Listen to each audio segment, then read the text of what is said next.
Hi guys, welcome back to another episode. So this is another success story of a Subaru Forester that we've imported for one of our clients. And I thought it's really wise for us to do this video to guide you on the process of importation. Maybe you want to import a car with us, but you don't really understand. I really believe we've done quite a number of videos in this YouTube channel whereby we are talking about importation. But each and every car has a different story. So this is a Subaru Forester SJ5 X-Brake trim 2016 model that we've successfully imported for one of our clients. We want to say congratulations to the client who gave us this order, and we finally registered and cleared the car and registered it in the name of the client. Congratulations on your new car. Now in this video we will cover the process of importation, the rules guiding importation, what you need to import a car as a Kenyan, from the order placement, CFS, inspection, booking of shipment, duration. We'll also talk about good month, bad month. We'll also talk about the documents that you should receive from the supplier or the seller once you placed an order. Remember, we are not so selfish with the information. We're just sharing with you so that if you decide and when you decide to give us the car order to import for you one, you will be so conversant with the process and will be so easy. Remember, information is power. But if you're new here and you're watching this video for the first time, please like the video so other people can also get to watch this content. Now as you can see, the car is very clean, very neat. That thing on top there is called the cargo rack, or we call the cargo box. Somebody was trying to tell me, oh, this one looks like a casket, why are they putting it? But now remember, this is an aftermarket accessory that is available on request. So let us start without wasting your time. What are the rules of guiding importation in Kenya? Number one, that the cars that you must import into Kenya right now, especially for these passenger cars, have to be 7 years old or more. So right now we are importing 2016 models. By the end of this year, we'll start importing 2017 models. That is the rule. What are the documents you need to import a car? As a Kenyan, you need the KRA PIN. That is very fundamental. Another thing is that you need what we call the ID or the identification card. Those are the two fundamental documents that you need to successfully register a car in Kenya. Of course, you'll need what we call a working teams account when you want to register the car. Now, how is the process? The process starts with order placement, and before you place an order, I need you to understand that in Japan, if you're going to buy your car, there are two sources, or maybe two. Talk about, you can buy a car either from what we call the auction. The auction system is what is known in Japan. It's one of the comprehensive and the largest system of buying and selling cars in Japan, whereby quite a number of sellers take their cars to the auction. People tend to think that buying cars from auction means those cars are not really roadworthy. But in the Japanese setup of things, cars are graded, inspected, and they sell through the auction. Advantage of buying a car from auction in Japan is that you are going to buy a car competitively, and there is variety of cars and auctions to choose from. Auctions in Japan run from maybe Monday to Saturday.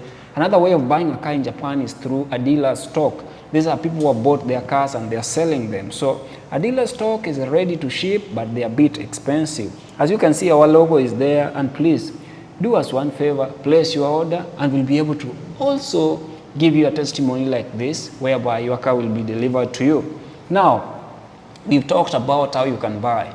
Now, the process starts after you've identified whether we are going to buy for you a car from auction or dealer stock. You pay. After payment, we place the order. After order placement, now the car goes to inspection. And I want you to listen pensively because this is very important.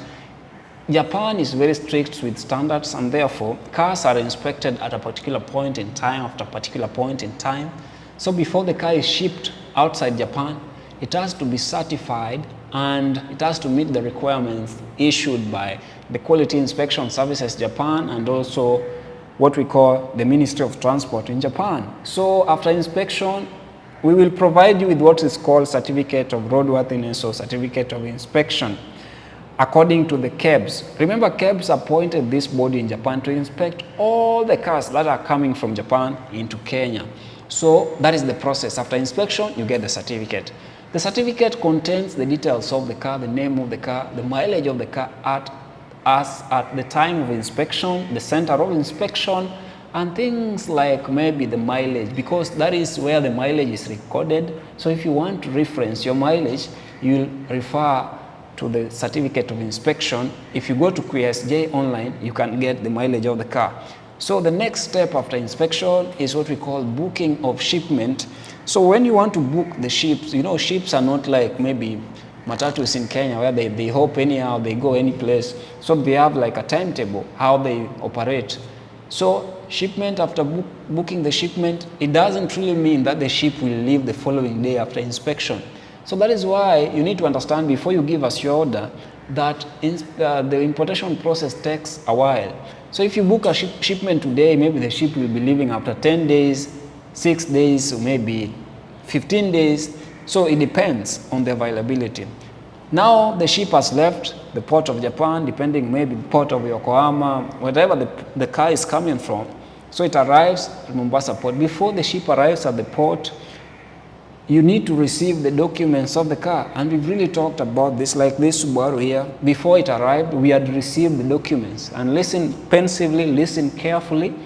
These are the main documents that you have to receive from Japan after shipping the car. 1, bill of lading. This has the information about the consignee, who is you, the owner of the car. When we import for you a car, it comes in your name. So the BL or the bill of lading comes in your name. Another thing that has to be in the documents is the invoice that comes. Then another thing is what we call the certificate of inspection, or the COR that we've talked about. Also, the supplier must give us what we call the certificate of export. When the car is deregistered in Japan, the Japanese government through the Ministry of Trade offer what we call the certificate of export. It certifies that the car has been deregistered in their country and who was using this car before, and details of the car and stuff. So it then means that we can re-register the car in the Kenyan setup. Now you've received the documents. What next? Sometimes the car may arrive before the documents, but according to us, good business practice requires us that we get the documents before the car, so that when the car lands, the process of clearing goes faster. Remember, without those documents, you cannot clear the car, and we don't even clear the car ourselves. So those documents, will hand them over to a clearing agent, who is registered by KRA Customs to clear cars. So you've given them documents. What happens? Something I forgot to mention, when you're booking shipment, you need to nominate or put in place, advise the shipper of the CFS. And the CFS is Container Freight Station. What is it? This is where the cars and containers are stored before you pay duty to the government. So we have quite a number of CFSs. So when our cars come, we put them in some CFSs in Mombasa, which are very secure, accessible, but they are not that affordable. So you need to really guard the interest of the clients as opposed to maybe saving some money. So you nominate the CFS. So now at this point, you've given your clearing agent the documents, they have cleared the car. What you must make sure is that you are registered in the new team's account. You know, in the process of clearing, you'll pay quite a number of things. You'll pay things like the duty, which is the main expense that you have to pay. You'll pay for radiation.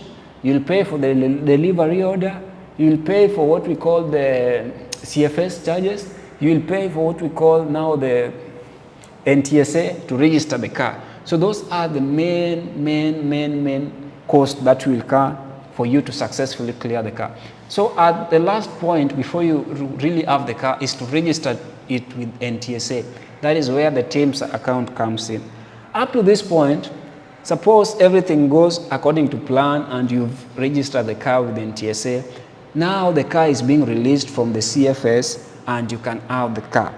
A point to note, if you're going to register your car and maybe you are going to get the new number allocation, you will get a location like your car is KDL stroke something, but sometimes that physical plate is not there. You can still take your car and use the mabati, which is just written by hand, so that you can use it. But mapolisi wanasumbua sana. So guys, up to that point, we'll be able to earn for you the car in your hands and you'll be able to receive your car. If there's something I left out, maybe you remind me. But if you really want to import a car, why don't you give us an order? And by the way, we always try to be honest as possible so that we can deliver quality cars. So try us today, give us an order, and we'll be able to deliver. Then there are these people who are returning from other countries. Your process is a bit different, and maybe if you really want to do something like that, get in touch. Bye-bye. Thank you for watching.